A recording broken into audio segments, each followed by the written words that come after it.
Book बातें में सभी श्रोताओं का स्वागत है।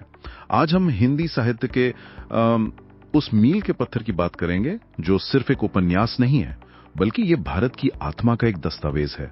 मुंशी प्रेमचंद की गोदान। अब देखिए, गोदान की कहानी तो ज्यादातर लोग जानते ही हैं। एक किसान है, होरी महतो, और उसकी एक गाय पालने की जिद, और फिर उसका दुखद अंत। लेकिन आज हम इस कहानी की परतों को शायद कुछ अलग तरह से खुलेंगे।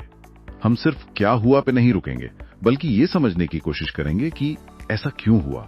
हमारी आज की चर्चा का मकसद है होरी के चरित्र के उस द्वंद्व को समझना।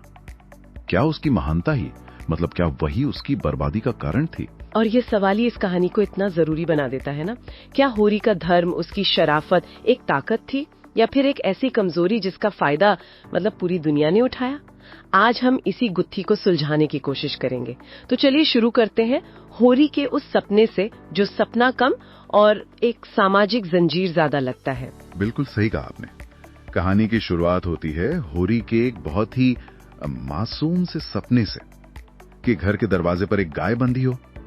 लेकिन जब हम गहराई में जाते हैं तो एक सवाल उठता है, क्या ये सपना सच में होरी का अपना था, या ये समाज का थोपा हुआ सम्मान का एक पैमाना था जिसे पाने की होड़ में वो बस पिसता चला गया? ये एक बहुत ही दिलचस्प नुक्ता है, क्योंकि उस दौर में गाय वो सिर्फ दूध देने वाला जानवर नहीं थी, वो सामाजिक प्रतिष्ठा थी, इज्जत थी।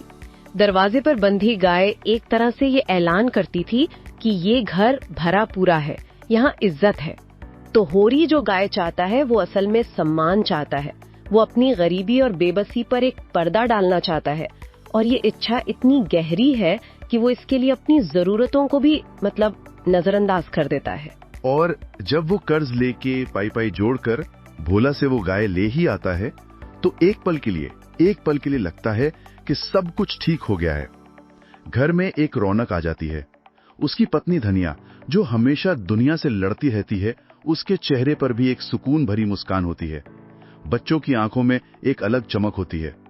वो एक छोटा सा पल है, लेकिन वो होरी की पूरी जिंदगी की सबसे बड़ी खुशी है। हाँ, और प्रेमचंद ने उस खुशी को इतना क्षणभंगुर दिखाया है कि पढ़ने वाले का दिल टूट जाता है।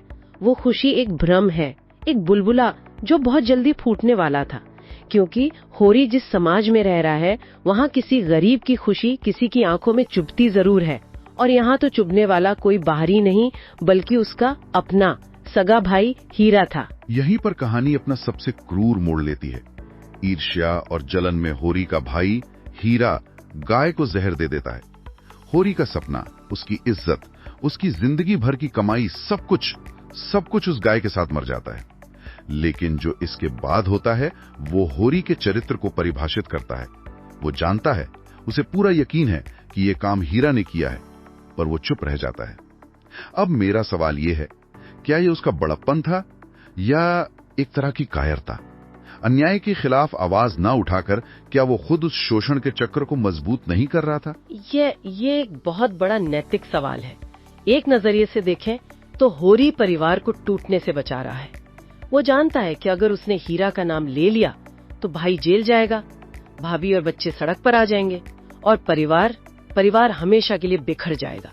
उसका धर्म कहता है कि परिवार को बचाना उसका फर्ज है, भले ही इसके लिए उसे अपना सपना कुर्बान करना पड़े। लेकिन इसका दूसरा पहलू भी तो है। उसकी चुप्पी ने हीरा को कभी अपनी गलती का एहसास ही नहीं होने दिया, और गांव के दूसरे शोषकों को भी ये संदेश गया कि होरी एक सीधा साधा आदमी है जिसे आसानी से दबाया जा सकता है। उसकी यही चुप्पी आगे चलकर उसके खिलाफ एक हथियार बन जाती है। बिल्कुल, और यहीं पर होरी की त्रासदी छिपी है। उसका जो व्यक्तिगत धर्म है वो सामाजिक न्याय पर भारी पड़ जाता है।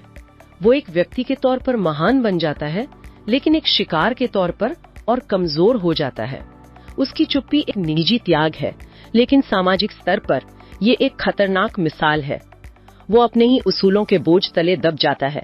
वो अपने भाई को तो बचा लेता है, लेकिन खुद को कभी नहीं बचा पाता। और होरी का ये त्याग सिर्फ परिवार तक ही सीमित नहीं था। असल में यही रवैया वो पूरे समाज के सामने अपनाता है, और गांव के ताकतवर लोग, पंडित, जमींदार, साहूकार, वो सब इसी का फायदा उठाते हैं, है ना? हाँ, ये तीनों उस सामंती व्यवस्था के 3 स्तंभ हैं जो होरी जैसे किसानों का खून चूसने के लिए ही बने हैं। और उनका तरीका देखिए कितना शातिर है। दाता दीन पंडित धर्म के नाम पर लूटता है, वो हर कर्मकांड, हर पूजा पाठ के लिए दान मांगता है।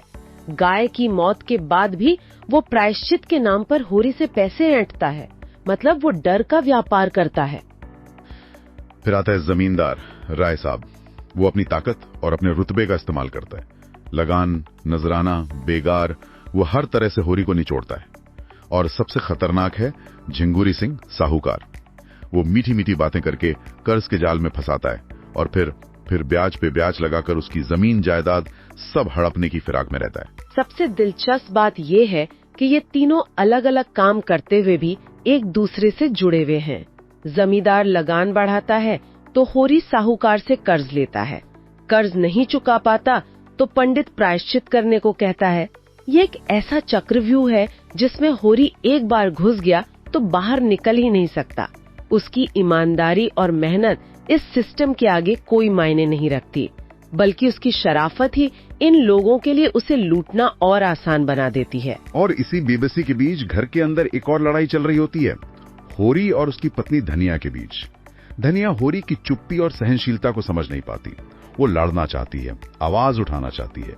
जब भी कोई होरी को दबाने की कोशिश करता है, धनिया चट्टान की तरह सामने खड़ी हो जाती है। और ये सिर्फ पति पत्नी की लड़ाई नहीं है, ये दो विचारधाराओं की, दो अलग अलग जीवन दर्शनों की लड़ाई है। होरी का मानना है कि व्यवस्था से लड़कर नहीं, बल्कि उसके आगे झुककर ही जिंदा रहा जा सकता है। वो यथार्थवादी है। वो कहता है जब दूसरों के पांव तले अपनी गर्दन दबी हुई हो तो उन पांवों को सहलाने में ही कुशल है। जबकि धनिया कहती है कि इज्जत से लड़कर मर जाना रोज रोज घुट घुट कर जीने से बेहतर है। वो विद्रोही है। मुझे हमेशा ये लगता है कि धनिया वो आवाज है जो होरी के अंदर कहीं दबी हुई है, लेकिन जिसे वो कभी बाहर नहीं आने देता। इन दोनों में से कौन सही था? क्या धनिया का रास्ता होरी को बचा सकता था? देखिए, धनिया अपनी जगह बिल्कुल सही है, लेकिन वो शायद उस व्यवस्था की ताकत को कम आंकती है। अगर होरी धनिया के रास्ते पर चलता तो शायद वो और जल्दी बर्बाद हो जाता। गांव का पूरा तंत्र उसे कुचल देता। दूसरी तरफ होरी का रास्ता उसे जिंदा तो रखता है, पर एक जिंदा लाश की तरह। तो सवाल ये नहीं है कि कौन सही था। असल त्रासदी ये है कि उनके पास कोई सही रास्ता था ही नहीं। दोनों ही रास्ते बर्बादी की तरफ जाते थे। लेकिन इस निराशा और संघर्ष के अंधेरे में एक उम्मीद की किरण भी दिखती है। बिल्कुल। जब नीची जाति की एक लड़की सिलिया, जिसे उसका प्रेमी छोड़ देता है और गर्भवती हालत में समाज से ठुकरा दी जाती है, तब यही होरी और धनिया उसे अपने घर में पनाह देते हैं। ये वो पल है जहां होरी का झुकना और धनिया का लड़ना एक हो जाता है। क्या खूबसूरत बात कही आपने। ये वो पल है जहां वे दोनों उस समाज के खिलाफ खड़े हो जाते हैं जिसने उन्हें हमेशा कुचला है। वे जानते हैं कि ऐसा करने से पंचायत उन पर जुर्माना लगाएगी, उन्हें बिरादरी से बाहर कर देगी। वो पहले से ही कर्ज में डूबे हैं, लेकिन उस एक पल में वे अपनी सारी मुसीबतों से ऊपर उठकर इंसानियत का धर्म निभाते हैं। जो सम्मान उन्हें कभी समाज से नहीं मिला, वो एक बेसहारा लड़की को देते हैं। ये दिखाता है कि गरीबी और शोषण उनकी आत्मा को नहीं मार सका था। उनका दिल अब भी जिंदा था, और शायद यही उनकी असली जीत थी। बिल्कुल। ये घटना साबित करती है कि असली धर्म ग्रंथ किसी पंडित की पोथी में नहीं, बल्कि होरी और धनिया जैसे लोगों के दिलों में लिखा होता है। उन्होंने सिलिया को अपनाकर उस पूरी व्यवस्था के मुंह पर तमाचा मारा जो धर्म के नाम पर अधर्म करती है। लेकिन इंसानियत की कीमत चुकानी पड़ती है। होरी पर कर्ज का बोझ बढ़ता जाता है। उसकी जमीन चली जाती है। वो अपने ही खेत में मजदूर बन जाता है। उसका शरीर धीरे धीरे जवाब देने लगता है। वो दिन रात मेहनत करता है, सड़क पर पत्थर तोड़ता है, लेकिन कर्ज है कि कभी खत्म ही नहीं होता। ये उस दौर के किसान की नियति का सबसे कड़वा सच है। वो पैदा कर्ज में होता था, जीता कर्ज में था और मरता भी कर्ज में ही था। होरी की मेहनत उसे गरीबी से बाहर निकालने की बजाय और अंदर धकेलती जाती है। वो जितना काम करता है उतना ही गरीब होता जाता है। ये एक विरोधाभास है जो दिल दहला देता है। इतनी तकलीफों के बाद भी उसके अंदर एक सपना बेजिंदा था। वही सपना जो कहानी की शुरुआत में था, एक गाय खरीदने का सपना। ये बात मुझे सबसे ज्यादा हैरान करती है। सब कुछ लुट जाने के बाद भी वो उसी एक चीज से चिपका हुआ था। ये उसकी ताकत थी या बस एक जिद? मेरे ख्याल से ये उसकी आत्मा की लड़ाई थी।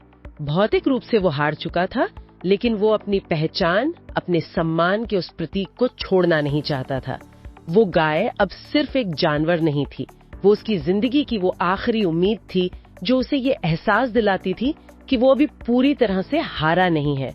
वो सपना ही उसे जिंदा रखे हुए था। और फिर वो दिन आता है जब कड़ी धूप में काम करते करते हुरी गिर पड़ता है और उसकी मौत हो जाती है। अपनी जिंदगी की आखिरी सांस तक वो मेहनत करता रहा, इस उम्मीद में कि शायद वो कुछ पैसे बचा ले और अपना सपना पूरा कर सके। और यहीं पर प्रेमचंद कहानी का सबसे मार्मिक और व्यंग्यात्मक मोड़ लाते हैं। हुरी के मरने के बाद पंडित दाता दीन आता है और कहता है कि इसकी आत्मा की शांति के लिए गोदान करना होगा, गाय का दान। जिस गाय के लिए होरी ने जिंदगी भर संघर्ष किया, वो उसे मरने के बाद दान में देनी है। उसकी पत्नी धनिया, जिसके पास कफन के लिए पैसे नहीं है, वो अपनी सुध-बुध खोकर अपने पास बचे कुछ आने पति के ठंडे हाथ पर रखती है और कहती है, महाराज, न घर में द गाय है, न बछिया, न पैसा, यही पैसे हैं, यही इनका गोदान है। और इसी के साथ होरी का गोदान पूरा होता है। ये सिर्फ एक गाय का दान नहीं था, ये उसके पूरे जीवन का दान था। उसकी मेहनत, उसके आंसू, उसका संघर्ष, उसकी इंसानियत, सब कुछ उसने दान कर दिया। और बदले में उसे क्या मिला? कुछ नहीं। व्यवस्था ने उसकी जिंदगी ले ली और धर्म ने उसकी मौत पर भी अपना हक जमा लिया।